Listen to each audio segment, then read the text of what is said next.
Hey everyone, Mirai here and welcome to yet another video. In this one we are going to be talking about hardware specific to my recent build here at the end of September, early October 2017. I'm just slapping a timestamp on that in case someone in the future stumbles upon this video, does not read the title, does not read the publish date, and is then completely confused as to what they're watching. But regardless, this video should hopefully have maybe some useful information to just people in general on what to look for when you're upgrading. You know, I'm going to break down my thought process somewhat here because this was not an easy decision. It was not a clear-cut path to success. It was almost a side grade, but there's certainly performance that was gained and additional cores that were gained as well. So I call it an upgrade in my book. So I've got a lot of notes here. I'm going to try to go through these as fast as I can, because there's a lot to cover, and I'm trying to do this in a timely manner. So you've already seen the title. We already know what this is about. It's a question I've been asked several times since the build video went live. Why did I stick with X99 instead of moving to X299, which is Intel's newest offering, or X399, which is AMD's newest offering? If that's not confusing enough. So if you're not familiar with all of this, I may be confusing you with the nomenclatures and whatnot. I may even misspeak myself, trip myself up because this is confusing a little bit. 5960X, 6950X, 7900X, 1950X, X99, X299, X399. So if I misspeak, I'll try to catch it in post-editing and there'll be some correction text somewhere else on the screen. So when it comes to upgrading, and it's not a super simple upgrade, you then have to really kind of assess what you're doing with the machine that you use on an everyday basis. So for me, that's video editing, video rendering, solo player games, and then of course multiboxing as well. Right off the bat, I guess the main deciding factor here was single-threaded performance. Single-threaded performance, in my opinion, is absolutely king because not only are the vast majority of tasks that are performed on a computer single-threaded, but most MMORPGs, or even just games kind of in general, are more heavily single-threaded than they are multi-threaded. There are only a handful of games on the market today that really take advantage of a lot of cores or a lot of threads. And I'm going to be playing something here in the background, trying to keep up with some relevant information in the background as well as I talk through this. This will be a clip from World of Warcraft. You'll see my video settings there at the beginning of this, just in case you're curious as to what I'm running. Not maxed out settings, single GPU, World of Warcraft playing an exclusive full screen, just single player here. But what we're focused on, there will be an MSI Afterburner overlay that you'll see in the corner. It'll be huge. I will have made it gigantic so everyone can read it. You can see all 10 cores listed there. And you're going to look for the one core that is above 90% and even touching 100%. Look at the rest of the cores. They're probably all single digits. Maybe one or two of them are in the teens somewhere, right? Something pretty low, but one thread is being pegged pretty hard. And that just goes to show that World of Warcraft is a pretty heavily single-threaded game. I can't really afford to take the hit on single-threaded performance, as you can see right here, because I'm already touching 100%. I could use even more single-threaded performance than what I've got today, as as it's clear right here. So right off the bat, I have to say that X399 provides less single-threaded performance. It's just a little bit less, but I really cannot afford to lose any single-threaded performance.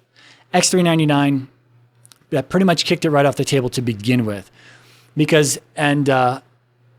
I'll flip over to some multiboxing footage here. You can see that, and I'm just riding, should have been kind of evident, but I am just riding around or flying around certain areas that have high texture detail, just something that kind of works the hardware, at least even just a little bit. And of course, I am playing at 4K. It is scaled down for this video though, so, but it is, hardware resources are used for 4K here. But you can see here in the multiboxing footage that I've got a pretty even spread of all the load across all my game clients. There's a lot of, I'm not pushing 70, 60, 70, 80, 90%. I'm not pushing anywhere near those numbers, right? We're just kind of hanging out. A lot of the thread usage is pretty low. So if I was to move to, while the X399 offering is 16 core, 32 thread beast CPU that it is, those threads would just be kind of sitting idle.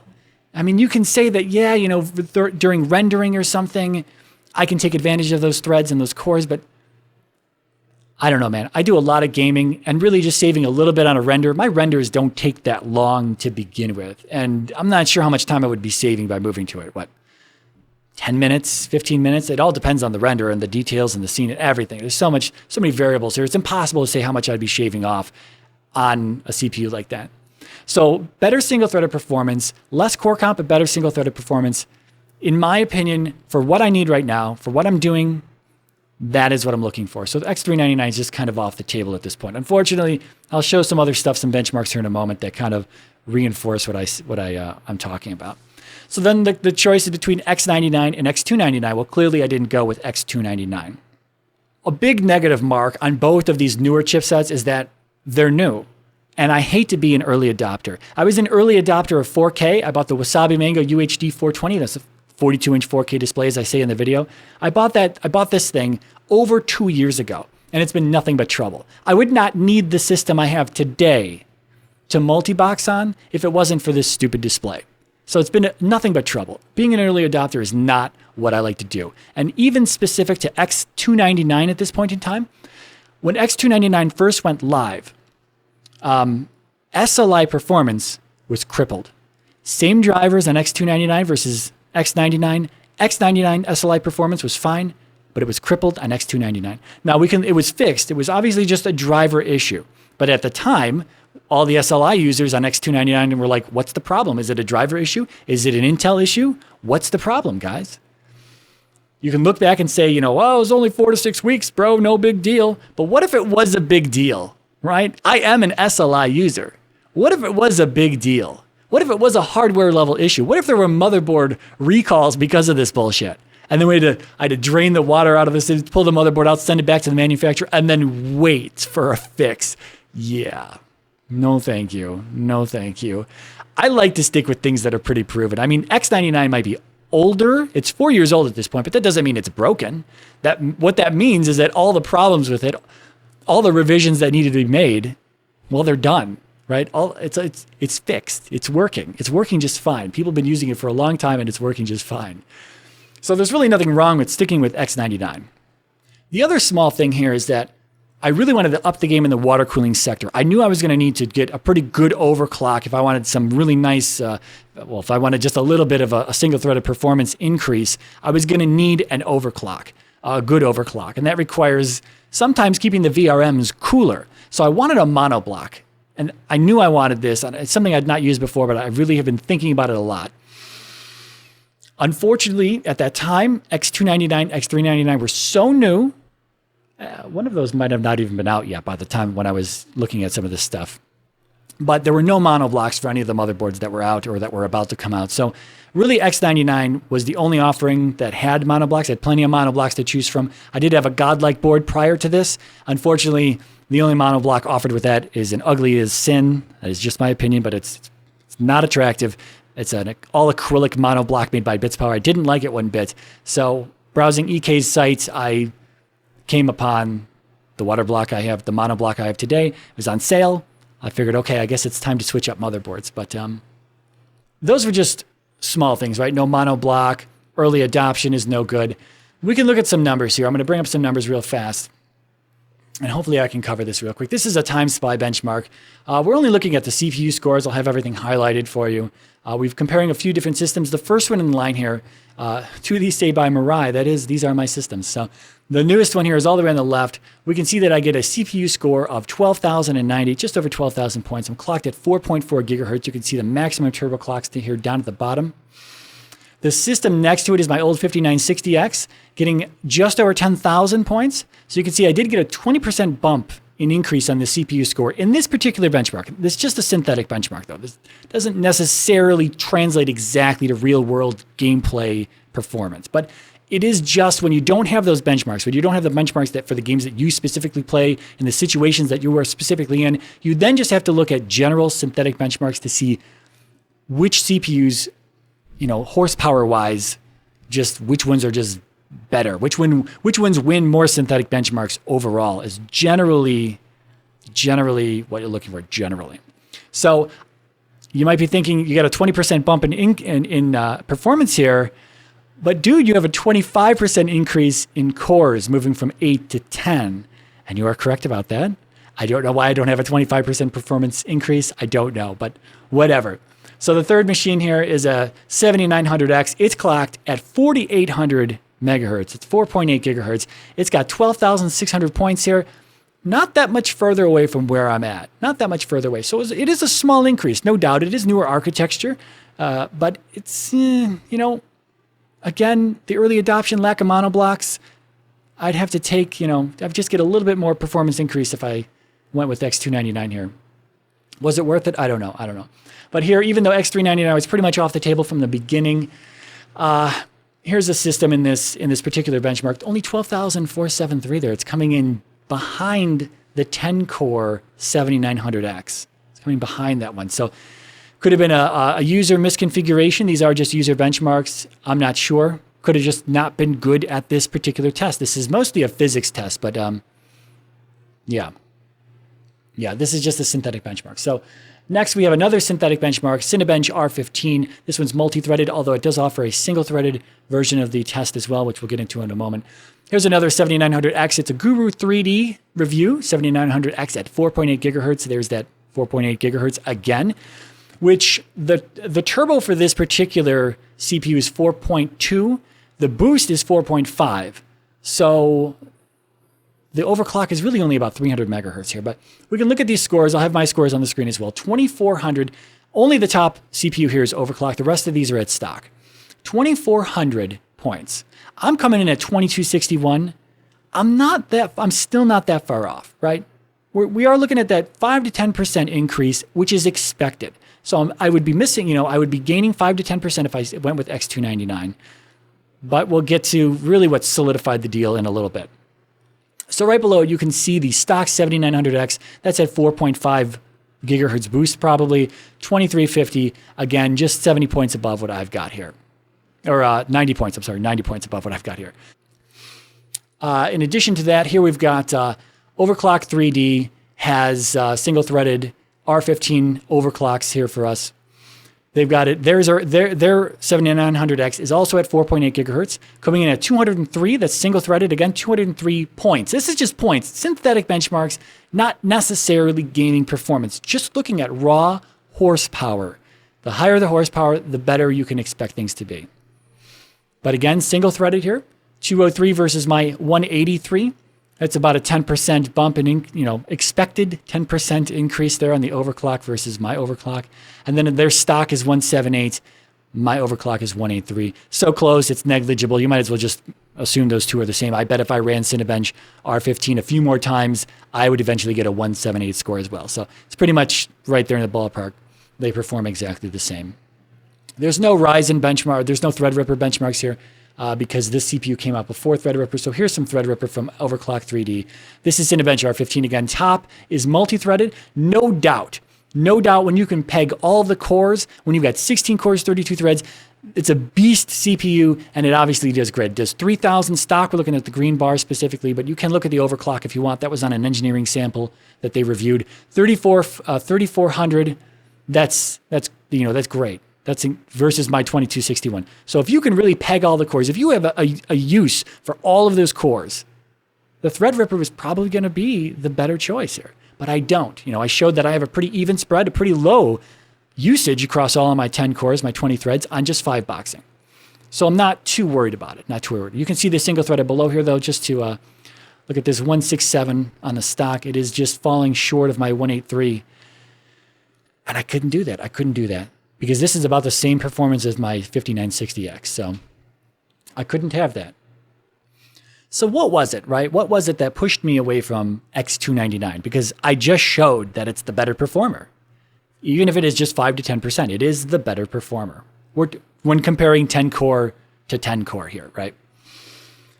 Well, in addition to the early adoption penalty, the potential for a penalty, or even the lack of monoblocks on the motherboards, this generation here, AMD has showed up to the fight. They showed up with Ryzen, and Intel was not ready for that. And then when Threadripper arrived, they were certainly not ready for that. X299 was rushed. Intel released X299 before they were supposed to. It was rushed, and I don't really like, there seems to be a lot of shady shenanigans from Intel's side here that I'm just not happy with, and I really can't be supportive of. Now, just bear with me here. Now, Linus from Linus Tech Tips, he did a great video, I think, on this from Computex 2017 earlier this year. I'm going to link to that in the description below. He does kind of a one-on-one talk about how it's a lot of confusion from everyone, the motherboard manufacturers, system integrators. Everyone's like, what is happening here? All the stuff on the hardware level that just doesn't make a lot of sense from Intel's side. People might not know this. When you look at your CPU, that's not the CPU, right?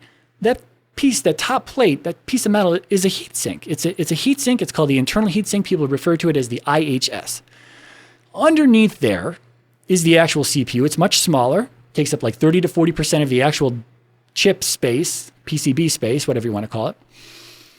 And for all of the Dash E CPU offerings, so again, Sandy Bridge E, Ivy Bridge E, Haswell E, Broadwell E, all up to this point, the last 4 generations, all of those chips have been soldered. There's been iridium solder that solders the CPU to that top plate heatsink. And solder it's a fact that the solder gives a better thermal transfer from the CPU to the heatsink, and then of course whatever you're cooling with air or you're cooling with water, your stuff is on top of that. But the solder gives better thermal transfer. Now in the mainstream mid-range stuff, so 3770, 4770, 4790, 6700, 7700, and 8700 today, all of those use thermal paste underneath that heatsink, underneath that top plate, not solder. That's obviously the cheaper option, and it's not as good. It does not give nearly as much thermal transfer, although it's good enough, right? It's cost efficient. Intel's trying to save money. Skylake X, Skylake E, instead of using iridium solder like it has been on those chipsets for the last 6 years, however long it's been, they now use thermal paste. And that is a bunch of bullshit. So many people are unhappy with that.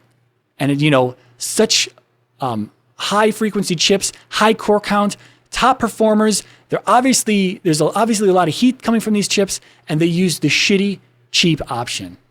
Man, what a kick in the dick. So that was, all of this together just seems so rushed and unnatural and just odd, and just Intel was afraid. And they say vote with your wallet if you don't, if you want to, boycott something, vote with your wallet. Now, clearly I did buy Intel still, but what I didn't want to buy into Intel's newer stuff and add to the preliminary stats of sales and whatnot. I did not want to be part of that because what I'm boycotting is X299 and their current shenanigans and all that bullshit that's going on. The 6950X has been out for over a year now, so I don't think Intel's making money on those anymore. I bought them from someone on eBay. But, I didn't buy it from Intel directly or something. But so that's it. That's what really kicked X299 off the table. I just can't agree with what Intel's doing right now. They've been milking the shit out of us for years, and this has been no secret. 5 to 10% bump in performance. What a joke, man. Every year, and then they charge top dollar for all this stuff. But that's what pushed me over the edge. I stuck with X99. It's obviously proven. I said that. I would have liked more performance, but at least I did get a bump in performance, as well as 2 additional cores, 4 additional threads. Performance seems to be pretty stable right now. Everything, I don't feel like I'm really restricted outside of just maybe some single gaming stuff. But I can turn my settings down another notch or so. It's not a big deal. So, but that's it. I did mention the motherboard earlier about how I swapped it out because of the monoblock situation. But one more thing, the board is very sexy. There's no doubt about it. It looks great in the case, the ambient lighting, everything, the monoblock in it looks great. But my one complaint about the motherboard is that the onboard M.2 device, there's like a 50-50 crapshoot here when you turn the system on or when you restart it, even restarting Windows, that it won't detect that device. Earlier today, for something like 8 minutes straight, this was the worst it's ever happened, but for like 8 minutes straight of pressing the reset button and hoping for it to detect the drive, it wasn't. And that's kind of bothering me. I really don't like restarting the system anymore. So hopefully, hopefully it's not getting worse. Hopefully it's not something that can actually degrade. Hopefully it is just a 50-50, like a miscommunication problem. Maybe there's a BIOS setting I can change. Maybe there is, to be completely fair. I'm not entirely sure. I need to look into it more. But that's it for the motherboard. The RAM, just real fast because it's all part of everything. I bought the RAM actually last year. I bought the RAM like 15 months ago. And funny story, someone recently said that DDR4 prices were on the rise and they're pretty ridiculous now. And I was like, really? Are they high? Because I'm not shopping for a new system. So, I looked it up and I tried to find my kit on Newegg, 8 gigabyte, 8 times 8 gigabytes, 64 gigabyte G-Skill, 3200 megahertz. I tried to find that kit on Newegg and I found what I thought it was, and it's over $700. And I'm like, there's no way I paid $700 for this thing last year. So I looked at my order history on Newegg, and sure enough, it was the exact same kit. I paid $450 for it 15 months ago, and now it's over $700. So I should probably just hawk these on eBay and make a profit off my RAM, right? But then I won't have a system. But that's just so funny. I'm glad I'm not buying a system right now for needing 64 gigabytes of RAM. I don't need any more of that. If people are interested why I don't move to 128, first of all, I think it's over $1,200 to move to 128 gigabytes of RAM, which is no thank you. Second of all, I have a difficult enough time filling up 64 gigabytes of RAM, even with video editing and stuff. Sure, 128 would technically help with that, but I don't feel I'm handicapped at any point with 64 gigabytes of RAM. I feel like I'm fine. And you saw earlier in the benchmark, and not in the benchmark, but earlier in the video where I showed the multiboxing, I don't think I was using up all that much RAM, probably no more than, nothing was running in the background either when I did either one of those gameplay in-game tests. So something like 16 to 18 gigabytes of RAM, I'm sure I was using system RAM. So I'm completely okay in the multiboxing market, but yeah. So that was it. A lot of stuff to cover. If you stuck through it all the way, thank you. If there was some useful information in there, hopefully there was. But if you're new here again, my name is Mirai. Thank you for watching, and I will see you in the next video.